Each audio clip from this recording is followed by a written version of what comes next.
สมัยเลอะบ่เมื่อแยงรอจำกลสกีจีออร์บ่กายปุ๊บยงมะตาริงยตะกุงตันหะเมืองขวากแปลงพงศลีตอนกีกำลังนอเด่นเกาะแล้วก็ดึนเกาะบรรดาผู้ให้ทึนที่อยู่แยงการเบิกกันมาได้อยู่มะตาริงยตะกุงตันหะอีกบรรยากาศก็จะมาจากกัน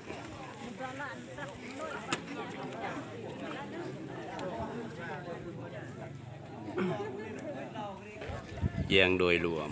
กุ้งกลางถือว่าเป็นกุ้งกลางที่เหมาะสมที่สุดสภาพดินฟ้าอากาศสดนี่แหละที่ออร์บ่แยงการสาธิตกิจกรรมซึ่งยงมาแต่ริงประดับประดาอุ่นอาจจะมากจือมากแนว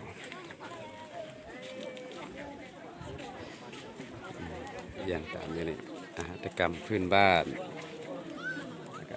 พันธุ์พืชพื้นบ้าน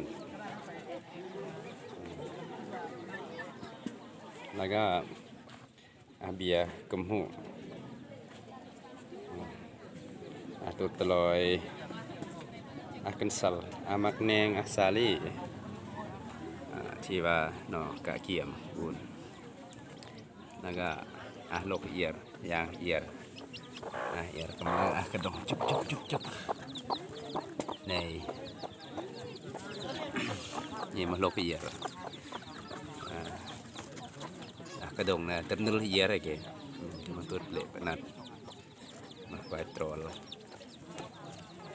ว่าควายจางนี่เรานี่แล้วแต่ศัพท์แต่ละท้องถิ่นตักก็จะต่างเยอะจากมวลสาธิตการศิกรรมแล้วก็จะไงแยง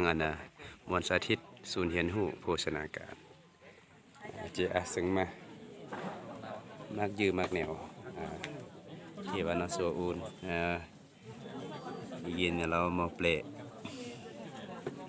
มากุหรือมาเปลรังเกลือแล้วก็อาจารย์สุผักเจียวรังเกลือโรยมาสนิทนี่แล้วก็มากึบมากองขนม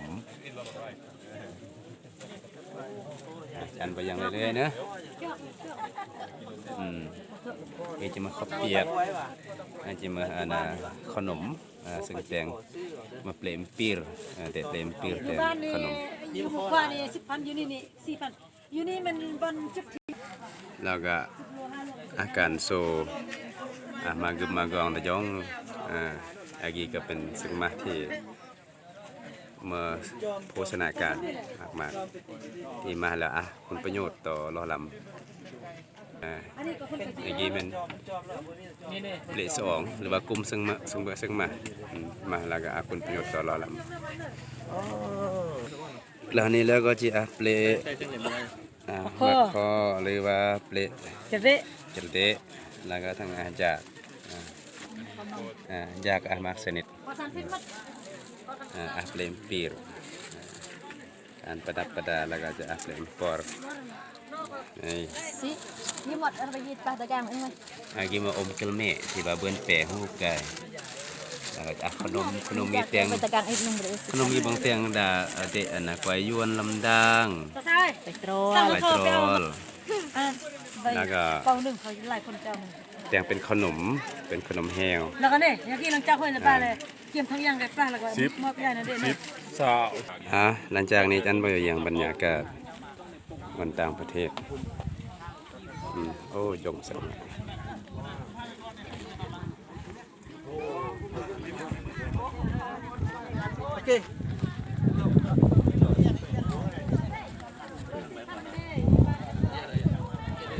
ตอนนี้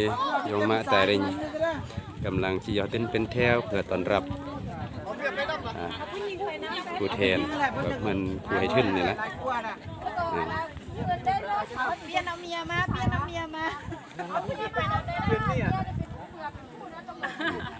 มื่อกี้มือกล่องเด้อ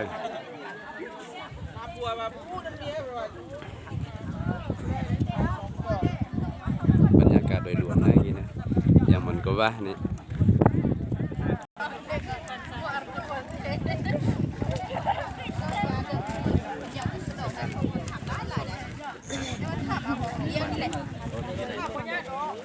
Betul, dan deh.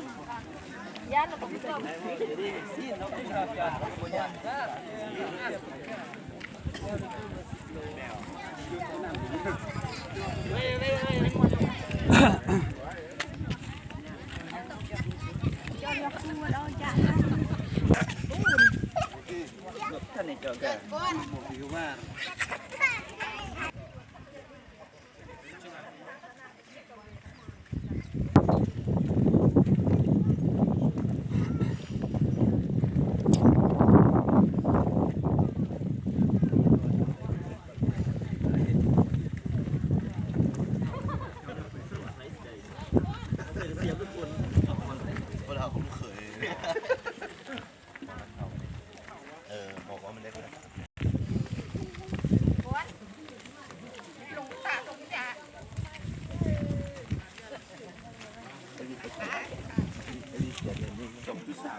And he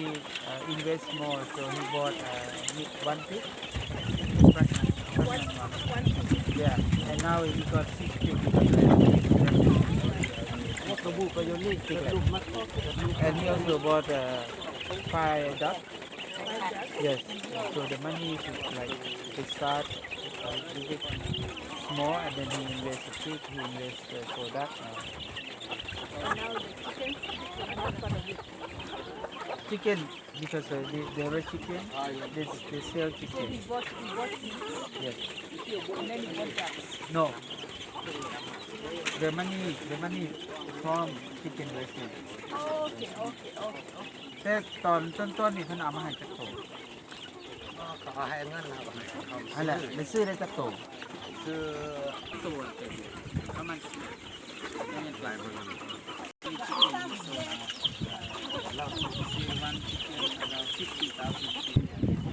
Macam mana bawa ke kerveti loh con kon.